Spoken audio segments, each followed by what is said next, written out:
ሰላም ጤና ይስጥልን በመላው ዓለም የምትገኙ የተወደዳችሁ የሮሃ ቲቪ ተከታታዮች የታህሳስ 26 2018 ዓ.ም የምሽት ዜናዎችን ይዘንላችሁ ቀርበናል። ብልጽግና ከቤተ ክርስቲያኗ አውቅና ውጪ ከባንክ ካዝና ገንዘብ መዝረፉን በቤተ ክህነትና በአገዛዙ መሃል አዲስ ውጥረትን ፈጥሯል። በድብቅ ስለተካሄደው ስብሰባ መረጃ ይዘናል። የገና በዓል ላይ ፋኖን አጥፍተናል የሚል ፕሮፓጋንዳ ለመስራት ወደ ላሊበላ ሲያቀኑ የነበሩ የብልጽግና ባለስልጣናት ላይ ፋኖ እርምጃ ወስዷል። ዝርዝር የግንባር መረጃ እናሰማችኋለን። አርበኛ ሳሙኤል ባለድል የአንድነቱ ጉዳይ እየተጠናቀቀ ነው ያለ ሲሆን ለብልጽግና ሪፐብሊካንና ኮማንዶዎችም ጥሪ አቅርበዋል። የቀነኒ አዱኛ ታናሽ ወንድም ስለ እህቱ አሟሟት ዙሪያ ድብቅ መረጃ አውጥቷል። አንዱዓለም ጎስ እህቴ ላይ ሽጉጥ ሲደቅንባት ቤት ውስጥ ነበርኩ ሲልም ተናግሯል። ሰሙታላችሁ። አሜሪካ የቬንዙዌላን ፕሬዝዳንት በቁጥጥር ስር ካዋለች በኋላ ሀገሪቱን እኔ አስተዳድራታለሁ ማለቷን ተከትሎ የተለያዩ ሀገራት ወረራ ሲሉም ተቃውሞታል። በዝርዝር እናደርሳችኋለን። ውድ አድማጭ ተመልካቾቻችን አብራችሁ ልትቆዩ ከፈቀዳችሁ እነዚህ መረጃዎች በዝርዝር የምናሰማችሁ ይሆናል። የሮሃ ቲቪ ወቅታዊና ሀቀኛ መረጃዎች እንዲደርሷችሁ ቻናሉን ሰብስክራይብ፣ ላይክ እና ሼር በማድረግ አሁኑኑ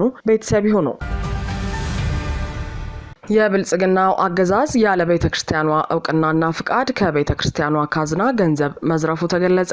እንደ ተራድኦ ድርጅቶችና የሃይማኖት ተቋማት ያሉ አገልግሎት ሰጪ ተቋማት ለመንግስት ግብር እንደማይከፍሉ በሕግ የተደነገገ እንደሆነ የሚገልጹት የቤተ ክህነት አገልጋዮች ብልጽግና ለቤተ ክርስቲያኗ ምንም ሳያሳውቅ ከካዝናዋ ውስጥ ገንዘብ መዝረፉን ገልጸዋል። ይህን ውጥረት ለማርገብ አዳነች አቤቤ ይገኝበታል ባለችው በቤተ ክህነቱና በአዲስ አበባ ከተማ አስተዳደር ኃላፊዎች መካከል ውይይት ለማድረግ በቅድስት ስላሴ ዩኒቨርሲቲ በሚስጥር የተያዘ ስብሰባ ተጠርቶ ውይይት የተደረገ ሲሆን ሮሃ ከውስጥ ምንጮቿ ባገኘችው መረጃ በስብሰባው እገኛለሁ ያለችው አዳነች አቤቤ ሊቃነ ጳጳሳትና የአዲስ አበባ ሀገረ ስብከት ገዳማትና አድባራት አስተዳዳሪዎች በስብሰባ ሰዓት ተገኝተው ቢጠብቋትም በስብሰባው ሳትገኝ ቀርታለች ብለዋል። የአዲስ አበባ ሀገረ ስብከት ሊቀ ጳጳስ ብፁዕ አቡነ ሕርያቆስ፣ ብፁዕ አቡነ ፊልጶስ፣ የጠቅላይ ቤተ ክህነት የስራ ኃላፊዎች፣ የአዲስ አበባ አድባራትና ገዳማት አስተዳዳሪዎችና የሰበካ ጉባኤ አባላት በመርሃ ግብሩ የተገኙ ሲሆን በብልጽግናው አገዛዝ በኩል ደግሞ ዣንጥራር አባይ የአዲስ አበባ ምክትል ከንቲባ፣ የአዲስ አበባ ሰላምና ጸጥታ ኃላፊ ወይዘሮ ሊዲያ ግርማ እንዲሁም አቶ ቢኒያም ምክሩ የገቢዎች ቢሮ ኃላፊ ተወክለው መገኘታቸውን ምንጮች ገልጸዋል። የአዲስ አበባ አድባራትና ገዳማት አስተዳዳሪዎች ቅድስት ቤተክርስቲያን እንደ ነጋዴ የታየችበት መንገድ ትክክል አለመሆኑን፣ ከአንድ ደብር ከንግድ ባንክም ከአባይ ባንክም በግብር ስም መቆረጡ፣ የሚመጡ ደብዳቤዎችም ቢሆኑ በ3 ቀን ውስጥ ክፈሉ የሚሉና ለነጋዴ የተጻፉ ኮፒ ፔስት መሆናቸው ቤተክርስቲያንን ሆን ብሎ የመግፋት የማስጨነቅ ሁኔታዎች መስተዋላቸውን አብራርተዋል። የስብሰባ ተሳታፊዎችም ቤተክርስቲያን ሁሉንም ገቢዎች የአስራትም የሙዳይ ምጽዋትም ገንዘብ በአንድ አካውንት የማስቀመጥ ልማድ ስላለን ከኪራይ የተገኘውን ብር ብቻ ሳይሆን ደሞዝ ለመክፈል አስቸጋሪ እስኪሆንብን ድረስ ያለ ቤተክርስቲያኒቱ ፍቃድ ከባንካችን ገቢዎች ብራችንን የወሰደበት መንገድ ትክክል አይደለም ሲሉ ተችተዋል። ከሌሎች ሃይማኖት ተቋማት ጋር በማጻረር አንቺን መክፈል አለብሽ መባሏ ቤተክርስቲያኒቱ የያዘችውን የሰው ኃይል ብዛት ግምት ውስጥ ያላስገባ መሆኑን አብራርተዋል። ከሁሉም በላይ በጉዳዩ ላይ ምንም አይነት ምክክርም ሆነ ስምምነት ሳይኖር ግብር ክፈሉ መባሉ አግባብነት የሌለው በመሆኑ ቤተክርስቲያኒቱ የያዘችውን የሰው ኃይል የምታከናውነውን የበጎ ፍቃድ ስራዎች ግምት ውስጥ ያላስገባ ነው ሲሉ ተቃውመውታል። ከአገዛዙ ተወክለው የተገኙ የስራ ኃላፊዎች በበኩላቸው የአዲስ አበባ ከተማ አስተዳደር ኃላፊነት አስፈጻሚ በመሆኑ ግብር እንዲከፈል ከማድረግ በተጨማሪ በስራ ወቅት የታዩ ችግሮችን ለመቅረፍ ፈቃደኛ መሆናቸውን ተናግረው እናንተ ግን ግብር ለመክፈል መዘጋጀት አለባችሁ ሲሉ ባደረጉት ንግግር በዕለቱ የተገኙ የቤተክርስቲያኒቱ የስራ ኃላፊዎች ተቃውሟቸውን ያሰሙ ሲሆን በአገዛዙ ተወካዮች የተነገረው ንግግር በፈጠረው ተቃውሞ ስብሰባው መረበሹና ያለ ስምምነት መበተኑ ተገልጿል። የገና በዓል ላይ የውሸት ፕሮፓጋንዳ ለመንዛት ወደ ላሊበላ ሲያመሩ የነበሩ የብልጽግና ባለስልጣናት ላይ እርምጃ ተወሰደ። በአፋብኃ ምስራቅ አማራ ቀጠና ሚኒሊክ እዝ ግዙፉ ላስታ ሳምነው ኮር ክንፍ የሆኑት እሸት ክፍለ ጦርና ነብሮ ተወርዋሪ ኮማንዶ ብርጌድ በጥምረት በመሆን ከላሊበላ ጋሸና ከጋሸና ላሊበላ በሁለት አቅጣጫ እየተንቀሳቀሰ የነበረን የአገዛዙ ሰራዊት አይቀጡ ቅጣት ሲቀጡት፣ ተፈራ ማሞ ክፍለ ጦር ደግሞ መነሻውን አይና ከተማ አድርጎ ወደ ቅዱስ ሀርቤ እየተንቀሳቀሰ የነበረን ትል ሰራዊት እንደ ቃሪያ ሲያራግፉት ውለዋል ተብሏል። ምላሱ ብቻ የቀረው የብልጽግናው አገዛዝ በአፈቀላጤዎቹ በኩል ፋኖን ከምድረገጽ አጥፍቻለሁ የሚል የውሸት ፕሮፓጋንዳ ለገና በዓል ወደ ላሊበላ ከተማ ለሚመጡ እንግዶች ለማስረጽ የተለያየ የክልልና የዞን ሆዳደር ካቢኔዎችን ይዞ በመምጣት ላይ ያለ በዛሬው ዕለት በእሸት ክፍለ ጦርና በነብሮ ተወርዋሪ ኮማንዶ ብርጌድ ሲገረፍ ውሎ ያሰበውን ሳያሳካ ወደ የመጣበት ተመልሷል። ውጊያውም ከንጋቱ 11 ሰዓት እስከ 6 ሰዓት የዋለ ሲሆን በዚህም ብዛት ያለው የነፍስ ወከፍ መሳሪያዎች ሲማረኩ ከ30 በላይ ያገዛዙ ሰራዊት በእሸት ክፍለ ጦርና በነብሮ ኮማንዶ ብርጌድ ሲደመሰሱ ከወደ ቅዱስ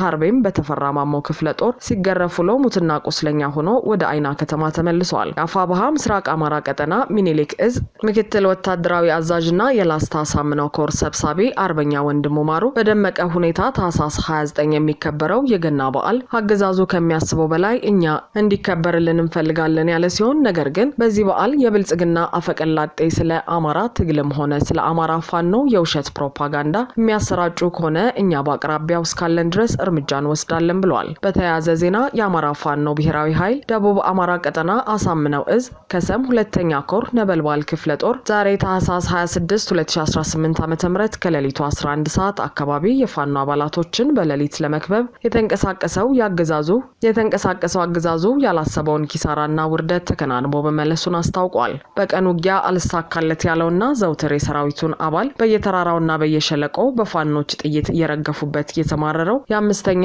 ሪፐብሊካን ልዩ ኮማንዶ በማለት የሚጠራው የአብይ አህመድ ወንበር አስጠባቂ ሰራዊት ውጤት እናገኝበታለን ያሉትን የማታ ጉዞ ወደ ፋኖች ቢያደርግም በጀነራል ተፈራ ማሞ ብርጌድ በሁለተኛ ናደው ሻለቃ ብሩድሬ በተባለ አካባቢ 11 ሰዓት ላይ በተወሰደበት መብረቃዊ ጥቃት ከፍተኛ የሆነ የሰው ኃይሉን ሙትና ቁስለኛ ያደረጉት ሲሆን በተመሳሳይ ሰዓት በር በተባለ አካባቢ የተንቀሳቀሰውን ጠላት በመቶ አለቃ አበባው ብርጌድ በሁለተኛ መብረቁ ሻለቃ በተወሰደበት ጠንካራ ምት አብዛኛውን ከፊት የገባውን ቁጥሩ በውል የማይታወቅ ኃይሉን እስከ ወዲያኛው ተሸኝቶበታል። ይህን ተከትሎ ያገዛዙ ጦር አንድ ሙሉ ኦራል ተሽከርካሪ ሙትና ከፍተኛ የሆነ ቁስለኛውን በአምቡላንስና በአይሱዙ መኪና ጭኖ በምንጃር ሸንኮራ ሀረርቲ ከተማ መግባቱን እማኞች ገልጸዋል። በዚህ ጥቃት ከፍተኛ የሰው ኃይሉ በመጠቃቱ ብስጭት ውስጥ የገባው የብልጽግናው ሰራዊት ከየካምፖ ያለውን ኃይል ይዞ በመውጣት ከጧቱ 2 ሰዓት ከ25 ላይ አማሊዩ በተባለ አካባቢ ጥቃት ለማድረስ ቢሞክርም በነበልባሎቹ መብረቁ ሻለቃ በተወሰደበት ስቦ ማጥቃት ተደናግጦ ሙትና ቁስለኛውን በአይሱዙና በአምቡላንስ ሰብስቦ ለመመለስ ተገዷል። ይህ በእንዲህ እንዳለ የአብይ አህመድ ሰራዊት የነበልባሎቹ ፋኖችን ክንድ መቋቋም ሲያቅተው ወደ መጣበት ምንጃር ሸንኮራ ወረዳ ሀረርቲ ከተማ ሲገባ የቡድን መሳሪያ ማርክ ያለው የነፍስ ወከፍ መሳሪያዎችን ማርክ ያለው እንዲሁም ብዙ የፋኖ ኃይሎችን ደምስሻለሁ በማለት ማህበረሰቡ ላይ የሐሰት ፕሮፓጋንዳ እየነዛ እንደሚገኝ እዙ አስታውቋል። አርበኛ ሳሙኤል ባለድል የአንድነት ድርጅቱ እየተጠናቀቀ መሆኑን ተከትሎ ያገዛዙ እጆችም እየተቆረጡ ነው ሲል አስታወቀ። የአፋብኃ የሰሜን አማራ ቀጠና በላይ ዘለቀ እዝ ወታደራዊ አዛዥ ሳሙኤል ባለድል በወቅታዊ ጉዳይ ባስተላለፈው መልእክት የአማራ ፋኖ የአንድነት የመጨረሻ ምዕራፍ ላይ መድረሱን ያነሳ ሲሆን የአንድነት ስጋት የሆነበት የብልጽግናው አገዛዝ ቀደም ሲል አስርጎ ያስገባቸው እጆቹን በመጠቀም ከፍተኛ ገንዘብ መድቦ ልዩነት ለመፍጠር እየጣረ ነው። እነዚህን እጆች ቆርጠን እንጥላለን ብለዋል። ጤና ይስጥልኝ። አርበኛ ሳሙኤል ባለድል ነኝ። የአማራ ፋኖ ብሔራዊ ኃይል ሴንትራል ኮማንድ አባል እንዲሁም የበላይ ዘለቀ እዝ ወታደራዊ አዛዥ ነኝ። እንግዲህ በዚህ የ2 ዓመት ተኩል የትግል ሂደት ውስጥ ብዙ ፈታኝ ሁኔታዎችን ያለፈበት ሁኔታ አለ። ያም ሆኖ አንድ ድርጅት እንደ አማራ የማቆም ችግር በሰፊው ሲፈተነን የቆየ ቢሆንም አሁን ባለንበት ሁኔታ አማራዊ ድርጅት ወይም ደግሞ አንድ አማራዊ ቤት የመስራት ሂደቱ እያለቀ እየተጠናቀቀ እየመጣ ያለበት ሁኔታ ስላለ ይሄ ያሰጋው የጠላት ኃይል በጣም በሰፊው እንዲሁም በከፍተኛ ደረጃ ከፍተኛ ገንዘብ ሳይቀር በጅቶ በሰራዊታችን መሃል የመከፋፈል ስራዎችን ለመስራት ልዩነቶችን የመፍጠር ስራዎችን የመስራት ተግባራትን ያደረገ ያለበትና ይልቁንም ማህበረሰቡንም ጭምር ሊያሳቅ የሚችል ቅጥረኛ ኃይሎችን ጭምር በመግዛት ይሄንና መሰል ተግባራትን እየፈጸመ ያለበት ሁኔታ አለ። ይሄ የሆነበት ዋነኛ ምክንያት አማራው እንደ አማራ በአንድ ድርጅት በአንድ መዋቅር ከቆመ የአሸናፊነት ጊዜው አጭር ስለሚሆን ስልጣኑን ለማስጠበቅ ከአንድ አምባገነን ኃይል የሚጠበቅ እንደመሆኑ መጠን ይሄን እያደረገ ይገኛል። ሆኖም ረጅም እጆች ተገፍተናል በሚሉ ስልጣን አልተሰጠንም በሚሉ የተለያየ ትግሉን መሸከም ባልቻሉ ተልዕኮ ተቀብለውም በገቡ ሰዎች በኩል በስስ ብልታቸው የተለያየ ገንዘብም የመሳሰሉ ድጋፎችን እያደረገ ከዚህ ትግል እንዲሸሹ ይልቁንም ትግሉን እንዲያበላሹ ቢቻል ሰራዊት ከሰራዊት አባል ከአባል አመራር ከአመራር እርስ በርስ ሊገዳደል የሚችልበትን ሁሉ ሁኔታ እንዲፈጥሩ እያደረገበት ያለበት ሁኔታ አለ። ዞሮ ይሄ በቅርቡ እጁ የሚቆረጥ እንደሚሆን ግልጽ ነው። የገንዘብ ጦር ያን ያክል ከዓላማ ጦር ጋር እኩል ተነጻጽሮ ህልው ሆኖ ሊቆይበት የሚችልበት እድል ስለሌለ እሱን የምንቀርፈው ይሆናል።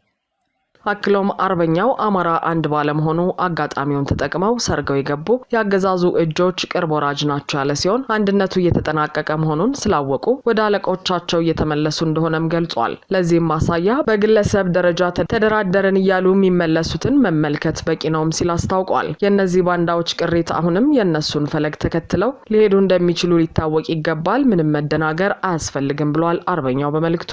ትግሉ በጥራት እንጂ በብዛት ማሸነፍ የሚቻልበት ሆነ የሚገልጸው ዋና አዛዡ ከሰራዊታችን ተነጥለው የሚወጡ ያገዛዙ እጆች ለድርጅታችን ጥሩ በረከት ነው። ድርጅታችንን እንጨርሳለን፣ የጠራውንም ኃይል እንሸክፋለን ሲልም ገልጿል። ቅርብ ወራጆች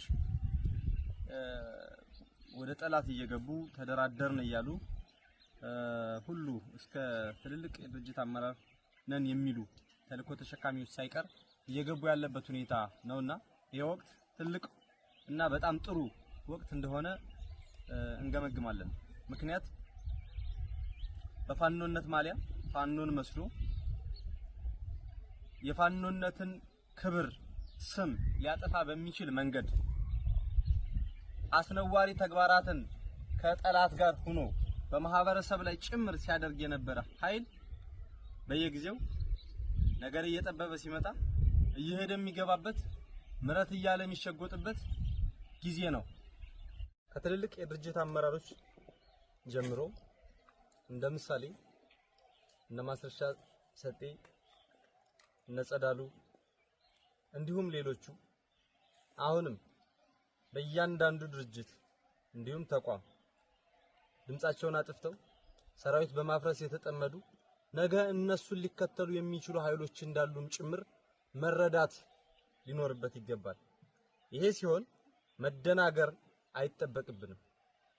ጉዳዩ የማጥራት ጉዳይ ነውና ትግሉ በጠሩት እንጂ በበዙት የምናሸንፍበት እንዳለመሆኑ መጠን በዚህ መንገድ የተዝረከረኩ ኃይሎች፣ ሰፊ እጅ ያለባቸው ኃይሎች፣ ማህበረሰብን የሚበድሉ ኃይሎች፣ በህግ በደንብ በመመሪያ ሊጠየቁ የሚችሉ ኃይሎች ይሄን ማድረጋቸው የሚገርም የሚደንቅ አይደለም።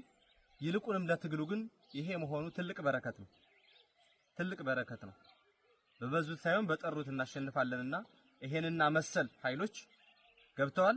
አሁንም በቅርቡ እንዲለቁን የምንፈልጋቸው ነገር ግን እርምጃ ቢወሰድባቸው ቢያዙም ህዝብን ሊያደናግር የሚችል ህዝብ ያልተረዳቸው አካላት ስላሉ በጊዜ ተሸክፈው የሚገቡበት ሁኔታ ይኖራል የሚል እምነት አለን። ተጀምሯል፣ ይቀጥሉማል። የጠሩትንም ይዘን እናሸንፋለን። ይሄን ህዝባችንም ደጋፊያችንም እንዲረዳን እንፈልጋለን። በዚህ የሽግግር ወቅት በጸና መንገድ ከህዝብ ከዓላማ ከትግል ሳይሸሽና ሳይሽመደመድ የጥፋት እጅና አካል ሳይሆን ጸንቶ የቆመ አሸናፊ ይሆናል። ድርጅታችንን እንጨርሳለን፣ የጠራውን ኃይል እንሸክፋለን። በመጨረሻም አርበኛው በቀጣይ ስለሚመሰረተው ግዙፍ የኮማንዶ ኮር ገለጻ ያደረገ ሲሆን በአገዛዙ ውስጥ ዛሬ ነገ እያሉ ለሚጠባበቁ ኮማንዶዎች ፋኖን ለመቀላቀል ጊዜው አሁን መሆኑን በማሳወቅ ለመደበኛ ሰራዊት፣ ለኮማንዶ ሰራዊቱና ለአየር ወለድ ኮማንዶ ጥሪ አቅርበዋል። ቀጣይ ድርጅታችን በሁሉም እዞቻችን ውስጥ ያሉ የነበሩ የኮማንዶ ኃይሎችንም ጭምር ያዋሃደ አዲስ ወደዚህ ትግል የሚቀላቀሉ ነባር የኮማንዶ የአየር ወለድና የስፔሻል ፎርስ ኃይሎችን ያካተተ ግዙፍ የኮማንዶ ኮር መመስረት ስለሚገባው ስለሚፈልግም የዚህ አካል እንድትሆኑ በየቀጠናው ያላችሁ የኮማንዶ ኃይሎች፣ በየእዙ ያላችሁ የኮማንዶ ኃይሎች ለዚህ ውህድ የኮማንዶ ኮር ራሳችሁን እንድታዘጋጁ ያልገባችሁ እንድትገቡ ከትግሉ ያልተቀላቀላችሁ የኮማንዶ ኃይሎችም ወደዚህ ኮማንዶ ኃይል እንድትቀላቀሉ ጥሪ እናቀርባለን። በጠራው ኃይል ያልወጡ ዓላማ ያላቸው ተደናግረው የቆዩ በሚዘርፉት፣ በሚሰርቁት፣ በሚደፍሩት ፋኖነትን እንደነውር አይተው የዛ አካል አልሆንም ብለው ያሉ የነበሩ በየቀጠናው ያሉ የኮማንዶ የአየር ወለድ እንዲሁም የስፔሻል ፎርስ ኃይሎች ወደዚህ ትግል እንዲቀላቀሉን ጥሪ እናቀርባለን። በመላው አማራ የአማራ ጥያቄ ያገባናል የሚሉ የአማራ ኮዝ የኔ ጉዳይ ነው የሚሉ በንጹህ መንገድ በጠራ መንገድ መታገል ፍላጎት ያላቸው የትኛውም የኮማንዶ ኃይሎች የትግል አጋሮቻችን ወደዚህ ትግል እንድትቀላቀሉ ጥሪ እናቀርባለን። የዘረፋ የወንጀላ የወንብድና ተግባር ሲፈጽሙ የነበሩ ኃይሎች አሁን ከዚህ ትግል እየጠሩ ሲሄዱ በትክክል ዓላማ ያላቸው ኃይሎች ብቻ ይቀራሉና ዓላማ አለን የምትሉ በዘራፊዎች የተደናገራችሁ የነበራችሁ የዚህ ዓላማ አካል መሆን የምትፈልጉ ወንድሞች ወደዚህ ትግል እንድትቀላቀሉንም ጥሪ እናቀርባለን።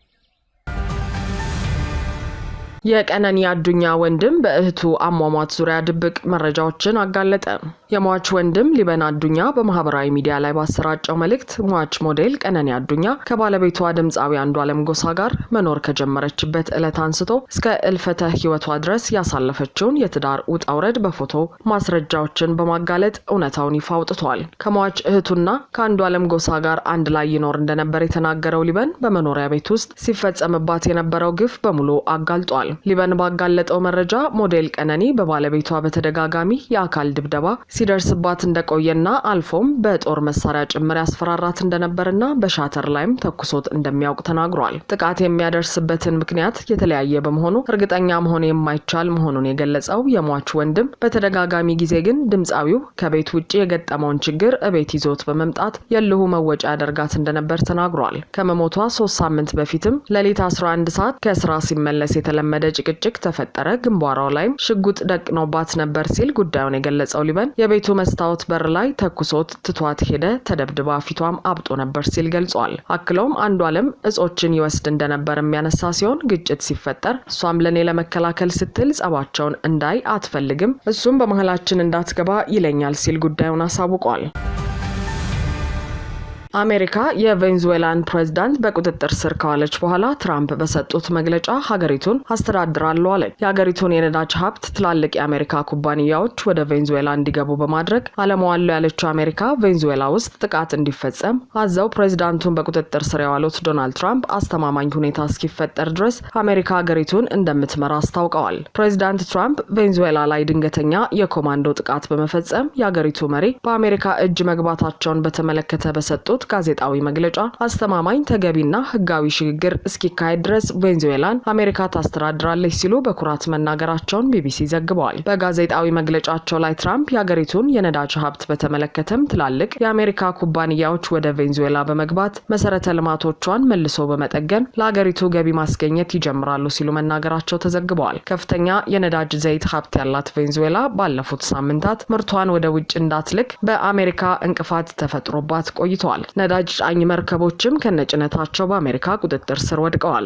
ይህ በእንዲህ እንዳለ ፕሬዝዳንት ትራምፕ በወታደሮቻቸው ቁጥጥር ስር የገቡትን የፕሬዝዳንት ማዱሮን ምስል አጋርተዋል ተብሏል። በእጽና በጦር መሳሪያ ወንጀሎች ክስ የተመሰረተባቸው ኒኮላስ ማዱሮ አሜሪካ እንደደረሱ ጦር ሰራዊቱ ለፌዴራል መንግስቱ ባለስልጣናት አሳልፈው እንደሚሰጧቸውና በሚቀጥለው ሳምንትም ኒውዮርክ ውስጥ ከሚገኝ ፍርድ ቤት ይቀርባሉ ተብሎ እንደሚጠበቅ ዘገባው አመልክቷል። የቬንዙዌላ የቅርብ የፖለቲካ አጋር የሆነችው ሩሲያ በበኩሏ አሜሪካ በቁጥጥር ስር ያዋለቻቸውን ፕሬዝዳንት ኒኮላስ ማዱሮን እና ባለቤታቸውን በአስቸኳይ እንድትለቅ ጠይቃለች። የሩሲያ ውጭ ጉዳይ ሚኒስትር በጉዳዩ ላይ ባወጣው መግለጫ የአሜሪካን እርምጃ አጥብቆ በመቃወም የቬንዙዌላው ፕሬዝዳንት ኒኮላስ ማዱሮ እና ባለቤታቸው በአሜሪካ ውስጥ በቁጥጥር ስር መሆናቸው መረጋገጡን ተከትሎ የአሜሪካ አመራር የወሰደውን እርምጃ እንደገና እንዲያጤን አጥብቀን እናሳስባለን ብለዋል። ቻይና በቬንዙዌላ የውስጥ ጉዳይ ጣልቃ መግባት እንደማትደግፍ ገልጻ በአገሪቱ ላይ የተከፈተው ወታደራዊ ወታደራዊ ጥቃት በአካባቢው አለመረጋጋትን ይፈጥራል የሚል ስጋት እንዳላት ገልጻለች። እንደ አርጀንቲናና ፓራጓይ ያሉ ሀገራት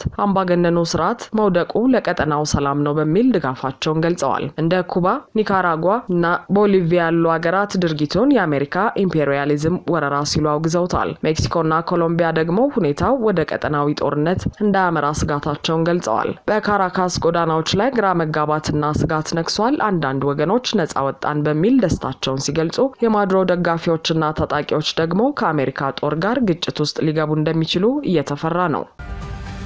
አድማጭ ተመልካቾቻችን የሰዓቱ የሮሃ ቲቪ ዜናዎች የተከታተላችኋቸውን ይመስሉ ነበር። አብራችሁን ስለነበራችሁ ከልብ እናመሰግናለን። ሰላም።